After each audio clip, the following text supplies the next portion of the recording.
Yo, it's Taralescorner. It's a new edition of this great podcast that you people love to hate and love to love. So, I don't care. You can kiss my entire ass. Alright, here's how we're going to do this today. I'm going to start out about the Super Bowl. Boom. And then we're going to tangent off of that into some other stuff. Alright, so let's get to the Super Bowl, man. Hey, I'm glad that the Bengals and the Rams made it.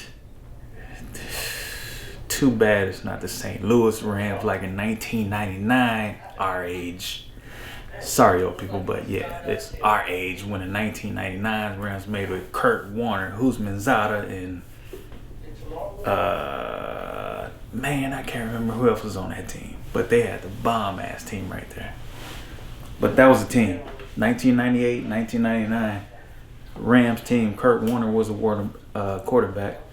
Now they got his story out now. I think it's on video now. I'm not for sure yet. I'm not for sure if it's released, but otherwise it's on bootleg. You know how it goes. You can find it somewhere if you want to look for it. But yeah, that was a good one, especially with Kurt Warner. The way he came from the bottom and rose to the top. Boom. He was that man. Hey, make sure though. Hey, like and subscribe, people, please. We need it. We need all the support we can get. Alright, so the Super Bowl. Cincinnati Bengals and LA Rams. How the hell did Cincinnati...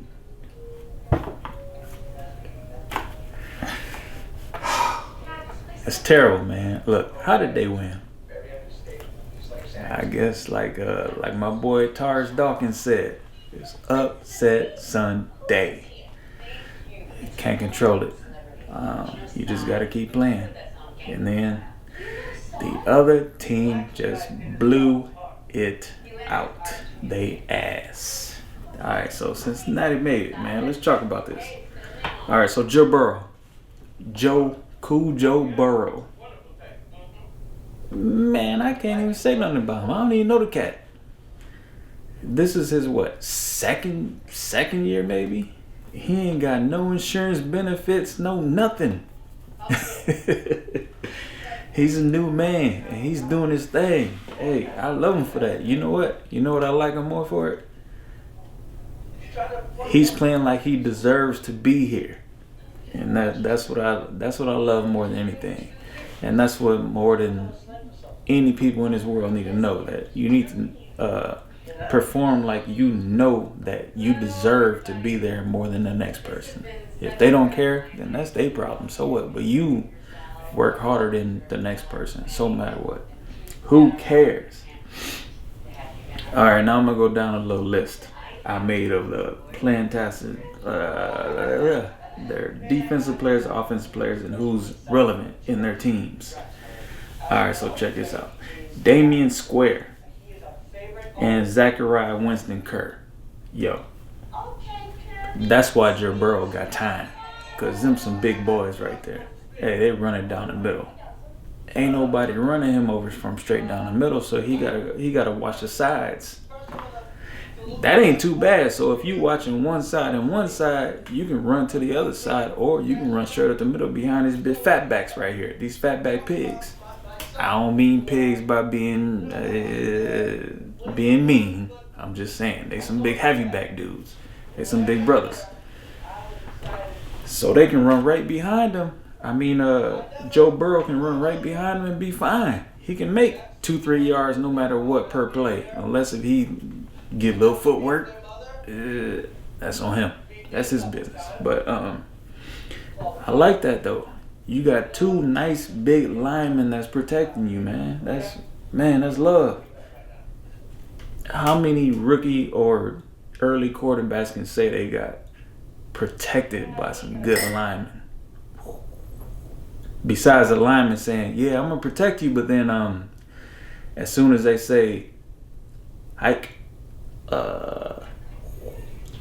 yeah, you going to sleep, right? Plenty times. All right. And now, look, Let's say they got Joe Mixon. Man, that boy been killing. Look, he been doing his thing since day one. It ain't about them stopping him. It's about him stopping himself. He's been, making plays since day one, doing everything he needs to do, and making Joe Burrow look good, making him look great. All those crazy, exceptional receptions that he's been doing over the time. But that's his job, though, because if you don't look good, your check ain't gonna look good when they try and sign you the next time, right? So that's the way it is. That's any exceptional professional sports program. You got to make it look good, right? All right. But Joe Mixon I think he's number one. But then you got Jamar Chase, though. Man, he's been killing too. But see, I think Jamar Chase is more like, let's say,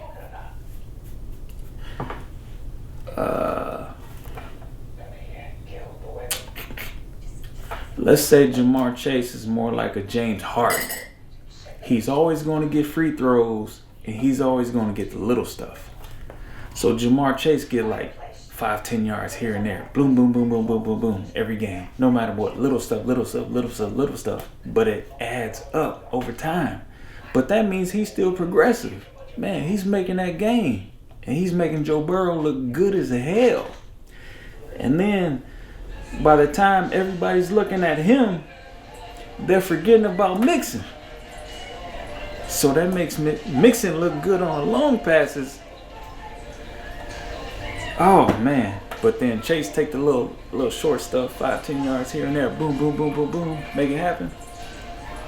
Hey, you know what? That's a good-ass combination. Cincinnati done figured it out, though. That's what you got to do. You got to make people think, make people look, make people get surprised, and then be like, I don't give a damn what you think, because I'm going to do what I want to do, right? And that's why I'm glad that all these brothers are doing good. All right, now they got two more. And then they got Jamar Chase, though. Dude, this brother got about 1,500 yards and 13 touchdowns as a wide receiver through the season. Hold on, let me go back, though, too. All right, Joe Mixon, 1,200 yards, 14 touchdowns. Wow. Oh, hold on, my bad. Joe Mixon, 1,200 yards, 14 touchdowns. Jamar Chase, 1,500 yards, 13 touchdowns. And then T. Higgins, 1,100 yards, 6 touchdowns. And they've all been working together through the whole season. And that's crazy. And then I believe Jamar and Joe, man, they've been working together the whole time. I've seen them play together. And they got a good chemistry and everything, the way they do it. One goes under, one goes out, one goes under, one goes out. You know, that's how it is. Hey, you cut under, all right, you get 5-10 yards to set up the next play. All right, next play, boom, somebody break it out. That's the way you got to do it. You got to make that money happen, right? And then T. Higgins, tight end, hey, you got to get in where you fit in, brother. You know how it is. Hey, you can't control what they doing because they making it work for you too. So they pulling all the defenses out of the way so you get your little short yards, 10, 20 yards. Maybe, hey, you never know. Situations change. You might get 40, 50 yards depending on the situation. But, man, I just love it the way y'all playing together, man. It feels good to know that you have a team based on team prospects and team ordinances and everybody playing together and making it work. And that's what I love about that stuff. That's the way I've always loved to play. Team. If it ain't a team, don't come talk to me. Because I'm finna straight up go to the point of perspection that who isn't responsible for the team, but who is responsible. We're gonna make something happen because I can't do that.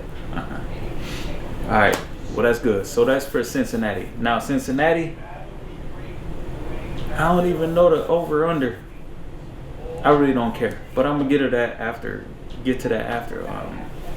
I talk about the Rams. All right, so the Rams, dude, Matthew Stafford, 41 touchdowns, 4-1, boom. He been doing it.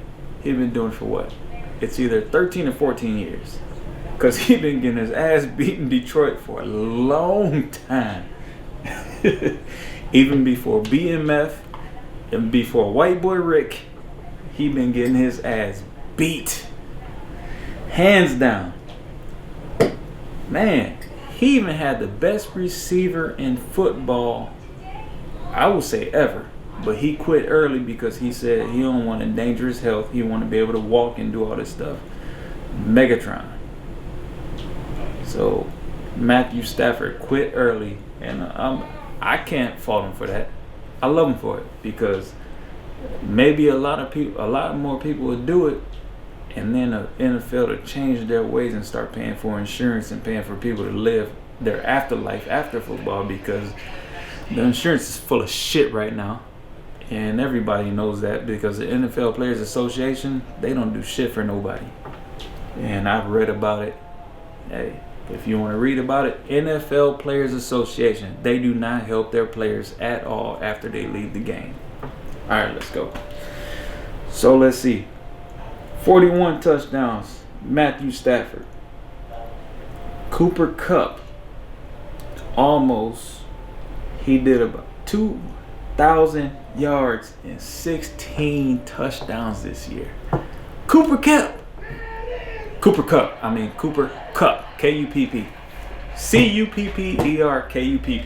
Yo, hey, that man was doing business. I ain't even lying. I love him though, because hey, he ain't always doing the 40-yard outs. He do, 5-10 yard outs, but then he knows how to do the runs after the catch. You know what I'm saying? You gotta pay attention to that little stuff. All that little stuff matters. Those little yards, believe me, young people, those little yards add up to little pay increases over time. Little by little by little by little. You gotta make it happen, right? It's Cooper Kupp. Another one that Stafford had, Odell Beckham. Man, I love Odell Beckham. The only thing is, I don't think he fully, I can't say I don't think he fully fit into the offense. I don't think he was fully acclimated into the offense yet, because of the way his situation went from year to year. I think he still got time to make up for it. So next year, I believe he might be him and Cooper Kupp head to head, 2,000. I think. I believe. You know what? I hope. Because he got so much power behind him, and him saying that he's one of the best receivers ever. Prove it. Make it happen. Prove it. Prove us all wrong that you one of the greatest receivers ever. But too bad, you ain't never gonna be receiver Jerry Rice in my book. Not ever. You ain't got that kind of game yet.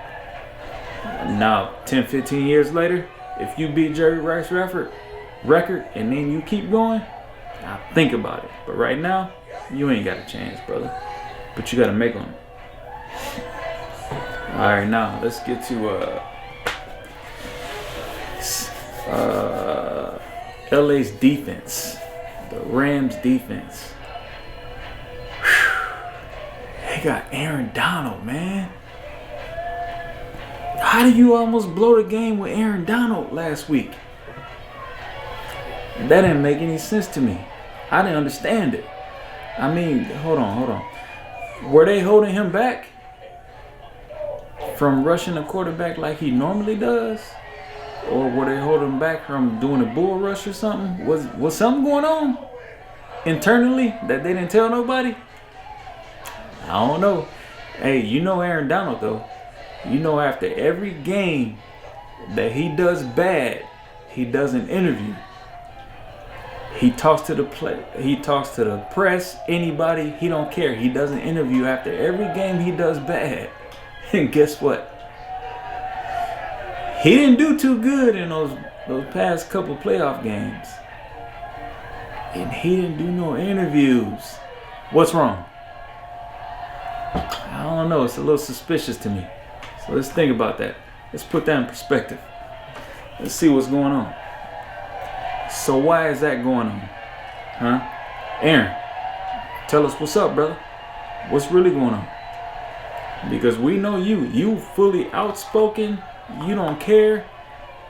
Because you know you do your job when you're on the field. You knock somebody on their ass every damn game. At least 10, 20 times a game. And we didn't know because you was quiet. You didn't say a word after the game. I was disappointed. I was definitely disappointed. But I still respect you as a player. You, man, one of the greatest defensive tackles I've ever seen in my life. Hey, probably one of the greatest ever. Yeah, maybe. But I'm just disappointed I didn't get to hear you though. All right, another one. Jaylen Ramsey, cornerback. Hey, I can't say nothing about him, man. Professional, does his job, did everything. Hey, he didn't get beat. He didn't get his ass whooped. He did his job. He shut down the corners when he needed to. He shut down the receivers when he needed to. That's why they won the game, because 49ers had their opportunities, but they couldn't commit. They couldn't make it happen. They couldn't overcome the obstacles. But the LA Rams shut them down. Shut them down. It was good though. And you know what? I don't even know who I would pick for this weekend. I mean, not this weekend, but next weekend for the Super Bowl. I think I might do a show because as of right now, I'm doing this show February 3rd, and there's no injuries. Nobody's sitting out. All the superstars are playing. Everything's go. Everything's to go. So hopefully by next week, next Wednesday or Thursday, nobody gets hurt or anything. Pray to God. Especially in practice, walkthroughs and all that stuff, and then, they gotta wear their pads or whatever if they feel like it in practice. Hopefully nobody gets hurt. And we just hope it's a great NFL game, just like the last week when it was, every game. The playoff game was close, and then the last game was down to the last kickoff. Man, it was all good business. It was lovely. That's what makes sports so exciting. You never know who's going to win. It's down to the last second when you got two teams playing to bust each other's ass. All right. So, all right, now I got to put in a little small snippet of my idea and being a good person.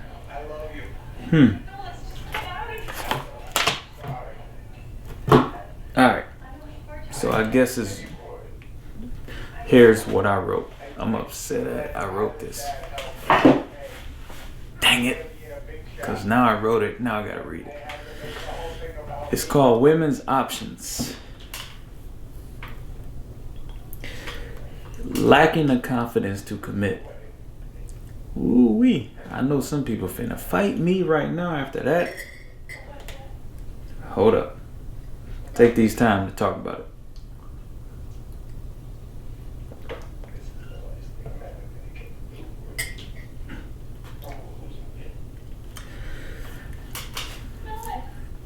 Alright, yeah, I'm really talking about lacking the confidence to commit. But man, there's 1,000 things to think about in that one sentence that I just said. A woman that has lacking of confidence to commit. Thank you. So it's alright, you know what, let's put it that way. I ain't even gonna talk about a man because we have problems committing just the same as a woman. So if I talk about a woman committing, I'm gonna say it's a man committing to. Let's put it that way. So alright, the confidence part, I get that, because you get a man and a woman, you don't know who you're meeting. You don't know who who you're dating. You don't know shit. So let's say you just meet somebody, you go on a date, blah, blah, blah. You go on a few dates. Let's say 5 dates. And then you think you know somebody.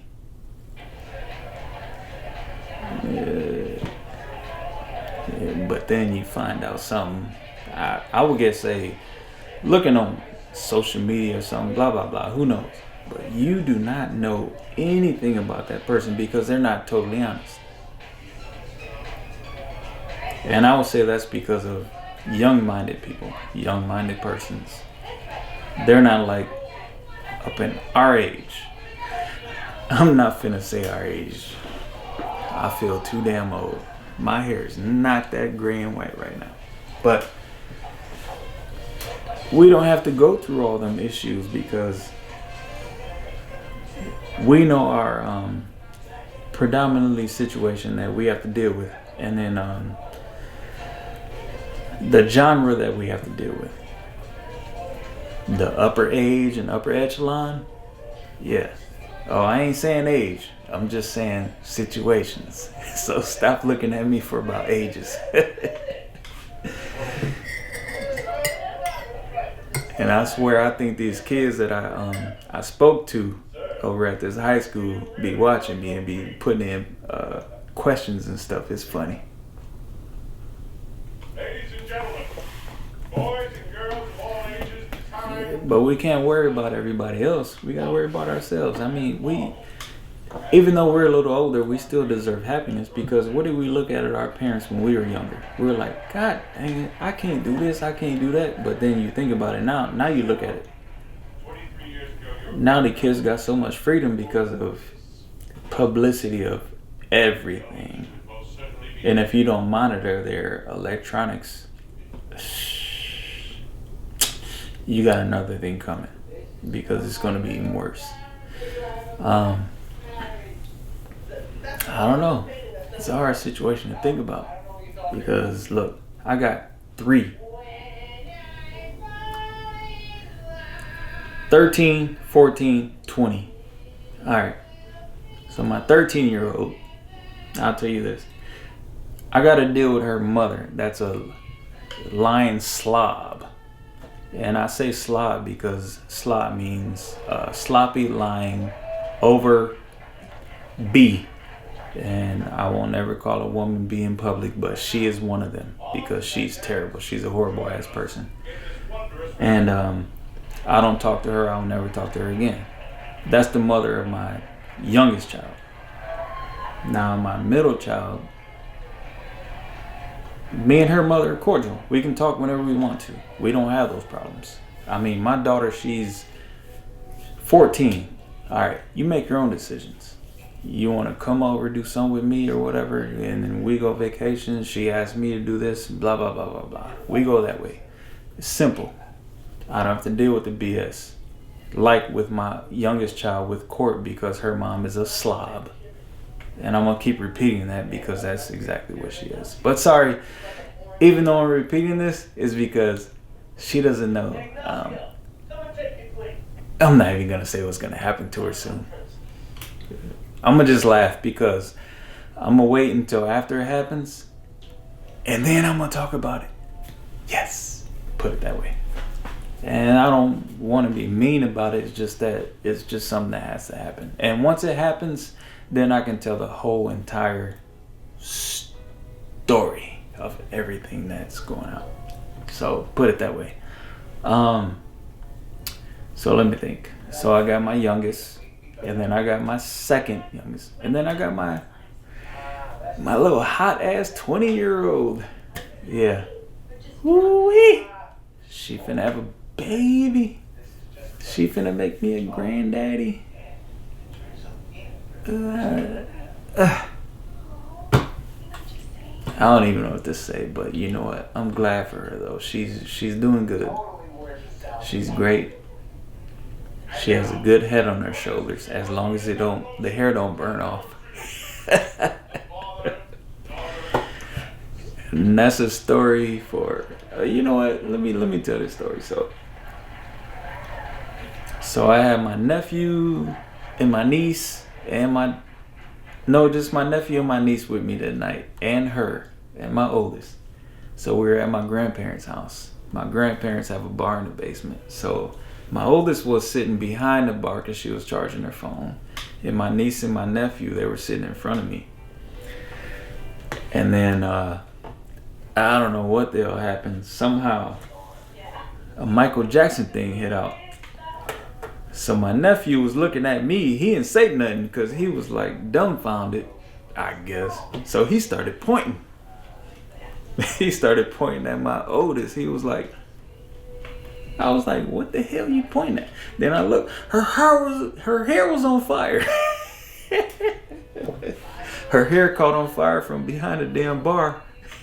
From sitting next to the candle, and she had some gel in it. It was funny as hell. She was like, ah. All we could do was laugh. It was funny. So he didn't know what to do. All my nephew did was just point, and he was like, he couldn't get the words out of his mouth. We was laughing so hard, putting the hair out. And then she laughed too after it, Made it okay, make sure she was okay. No burn spots, no burns at all. She was fine. Everything was good. But we had a good laugh about it. And that's how I like to have it with my kids, no matter what. I don't care what the fuck happens.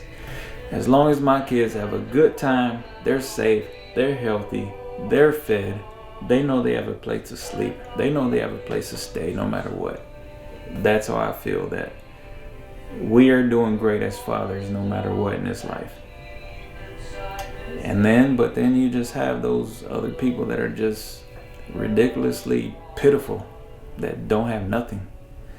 And they use our children against us, or they use our children to try and make themselves feel better, whatever. I don't know how to explain it. It's worthless. So, alright, I don't want to get too far in the negative, but I'm glad. I think today was a good night, and I had a good night. I'm glad speaking to y'all. Maybe I might have another little show right before the Super Bowl and see what happens. But other than that, boom, Cincinnati and LA Rams. I got the Rams, baby. Alright, look. Peace. I love y'all. Have a good night. Hey, like and subscribe, people. It's Taralescorner. Love you. Make it happen.